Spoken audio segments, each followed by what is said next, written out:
나는 대한민국 예비역병장이다. 안녕하십니까? 1980년대 50 시절 군대 이야기를 나누는 예비역병장입니다. 오늘도 저의 옛날 군대 이야기와 함께 추억여행 떠나시죠.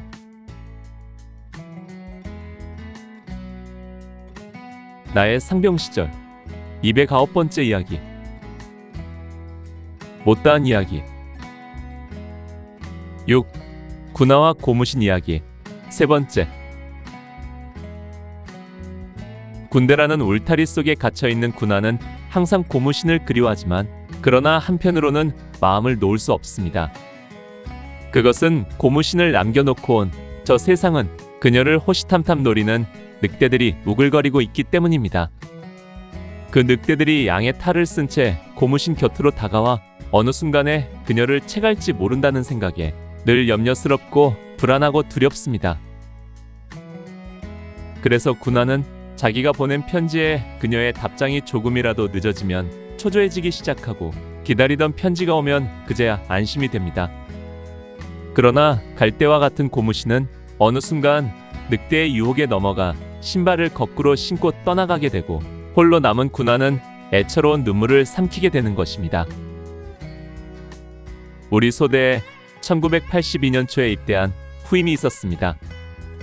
그는 4단 신병교육대에서 훈련을 마치고 우리 소대에 자대 배치되어 포분대에 배속된 사람이었습니다. 그는 인물이 훤하고 잘생긴 미남이었습니다. 소위 꽃미남이라고 부를 만큼 눈에 쌍꺼풀이 있고 핸섬한 인상이라 모두가 호감을 가질 만한 외모였습니다. 또한 마음도 착하고 착실해서 힘겨운 졸병 생활도 잘 이겨나가는 친구였습니다. 정말 내가 보기에 외모나 성격이나 성품이 나무랄 데 없는 준수한 청년이었습니다.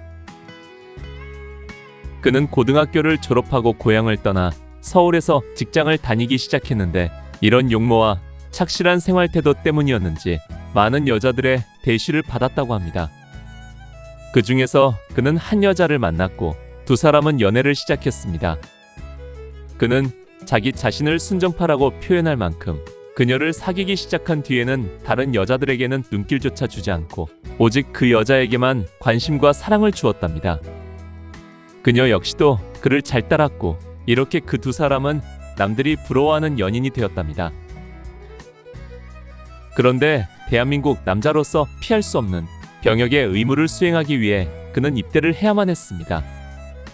결국 그토록 좋아하는 고무신을 세상에 남겨두고 그는 입대를 했고 그렇게 우리 소대까지 자대 전입되어 왔던 것입니다. 내가 신병인 그와 면담을 했는데 그는 여자친구에 대해 소개하며 자랑을 아끼지 않더군요. 그의 말을 들으며 나는 두 사람이 잘 되기를 진심으로 빌어주었습니다. 그렇게 군생활 초기에는 두 사람이 많은 편지를 나누면서 사랑을 이어가는 모습을 볼 수 있었습니다. 그런데 그가 입대한 지 5, 6개월 정도 지날 무렵부터 그녀의 편지가 뜸해지기 시작했습니다. 그와 동시에 그도 불안해하는 기색이 역력해지기 시작하더군요. 나는 그런 그의 모습을 보면서 몇 차례 PX로 불러서 이야기를 들었습니다. 그는 그녀의 주변 상황이 어떻게 돌아가는지 알 수 없다고 하면서도 절대 고무신 거꾸로 신을 사람이 아니라고 하더군요. 그러나 감감무소식인 그녀로 인해 그는 답답해했고 하루빨리 첫 휴가가 다가오기만 학수고대했습니다. 마침내 1982년 가을에 그가 첫 휴가를 떠나게 되었습니다. 첫 휴가를 떠나는 그에게 나는 신신당부를 했습니다. 휴가 가서 상황을 보고 혹시라도 여자친구가 고무신 거꾸로 신었더라도 마음 단단히 먹고 이겨내야 한다. 혹여라도 감정을 이기지 못해 사고치지 말고 휴가 마치고 꼭 복귀해야 한다. 군복무 잘 마치고 사회 복귀하면 모든 문제가 해결돼. 그러나 감정을 참지 못하면 일도 해결 안 되고 인생의 낙오자가 되고 만다. 내 말 명심하고 휴가 잘 마치고 돌아와서 보자. 그렇게 휴가를 떠났던 그가 휴가를 마치고 이상 없이 복귀를 했습니다. 그러나 그의 표정은 밝지 못했습니다. 다음날 나는 그를 PX로 데려가서 이야기를 들었습니다. 그는 침울했고 때때로 눈물까지 보이며 그녀를 처음 만났던 이야기부터 시작했습니다. 그는 고향을 떠나서 서울에서 직장 생활을 했고 그 아가씨도 역시 고향을 떠나 그와 같은 직장을 다니며 만난 사이였습니다. 앞서 말한 것처럼 직장에서 인기가 좋았던 그는 친하게 지내는 많은 직장 동료들이 있었는데 진실로 좋아한 여자는 그녀뿐이었다고 합니다. 그리고 그녀도 그가 입대할 때에 전역할 때까지 기다려 주겠노라고 철석같이 약속했다고 하더군요. 그랬던 그녀가 그가 일병을 달 즈음부터 갑자기 편지를 끊었고 그 뒤부터는 소식을 알 수 없게 되었습니다. 답답한 마음에 사정을 알만한 직장 동료들에게 편지를 보내 왜 그런지 알아보았는데 다들 모르겠다는 답장뿐이었다고 합니다. 그렇게 답답한 상태에서 휴가를 떠난 그는 휴가 기간 내내 고향집에도 거의 가지 않고 서울에 머물면서 수소문했다고 합니다. 옛 직장을 찾아갔지만 그녀는 퇴사하고 없었고 함께 일했던 동료들도 쉬쉬하며 이야기를 잘 안 해주더랍니다. 그래도 그는 친하게 지냈던 동료들을 찾아 술 한잔하면서 캐물었고 그를 통해 그동안 사정 이야기를 들을 수 있었습니다. 그가 염려했던 것처럼 정말 그녀는 고무신을 거꾸로 신은 것이었습니다. 그리고 더 놀라운 것은 그녀를 유혹해서 뺏어간 사람이 같은 직장에서 그와도 아주 친하게 지냈던 친구였다는 것입니다.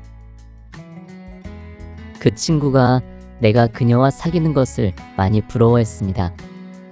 맨날 나보고 너는 좋겠다 라고 했었는데 내가 입대하니까 그녀를 꼬셔서 뺏어갔습니다. 그들은 이미 직장도 다른 곳으로 옮기고 집도 옮겨서 도저히 찾을 수가 없었다고 하더군요. 그래, 많이 힘들었을 텐데 그래도 잘 이기고 돌아와서 참 잘했다. 군 복무 잘 마치고 사회로 나가면 더 좋은 여자 얼마든지 만날 수 있으니까 힘들겠지만 이제 잊어버리고 살도록 노력해라. 그렇지 않아도 휴가 내내 윤상병님 말씀이 생각났습니다. 정말 친구들에게서 그 말 들었을 때는 그들을 만나면 죽이고도 싶고 휴가 복귀 안 하고 끝까지 찾아보고도 싶었습니다. 그때마다 윤상병님 말씀 생각나서 참고 또 참고 돌아왔습니다.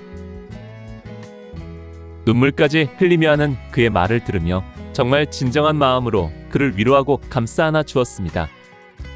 훗날 내가 전역할 때 그는 상병으로 중고참이 되어 있었으니까 그가 그 후 전역하여 훨씬 좋은 아내를 만나 행복하게 살고 있으리라 믿어 의심치 않습니다.